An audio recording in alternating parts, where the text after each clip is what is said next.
முன்னொரு காலத்தில் வீரமும் பணிவும் ஒருங்கே கலந்த மன்னன் ஒருவர் வாழ்ந்து வந்தார். அவரின் பெயர் அதியமான் நெடுமான் அஞ்சி.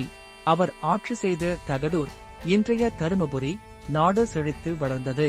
அவன் தாய்மொழி தமிழ் மீது கொண்ட அன்பு அளவற்றது. அரசவையில் புலவர்கள் நிரம்பி வழிந்தனர்.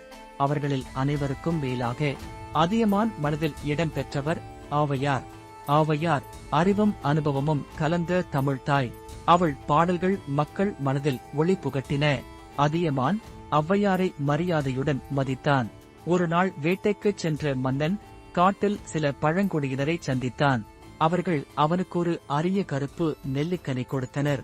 அது சாகாத நிலை தரும் அருநெல்லிக்கனி. அதை உண்டால் நீண்ட ஆயுள், இளமை நிரந்தரம். அனைவரும் எதிர்பார்த்தனர், மன்னன் தானே அந்த கனியை உண்ணுவான் என. ஆனால் அதியமான் செய்தது எல்லோரையும் ஆச்சரியப்பட வைத்தது. அவன் அந்த கனியை ஔவையாருக்கே கொடுத்தான். நான் நீண்ட நாள் வாழ்ந்தால் நன்மை என்ன? என் வாழ்வு என் நாட்டிற்குள் முடிந்துவிடும். ஆனால் நீயோ ஔவையாரே, உன் பாடல்கள் வாழும் வரை தமிழ் வாழும்.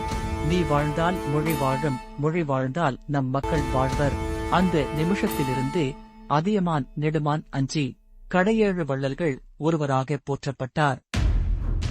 ஆனால் அமைதி என்றென்றும் நிலைத்திருக்காது. அதியமான் நாட்டிற்கும் அண்டை அரசரான தொண்டைமானுக்கும் முன்னே இருந்த பகை மீண்டும் தீப்பிடிக்க முயன்றது. போர் வெடித்தால் இரு நாடுகளும் அழிவதென்றே தெரிந்தது. அதை தடுக்க யாரோ ஒருவர் துணிந்தார்.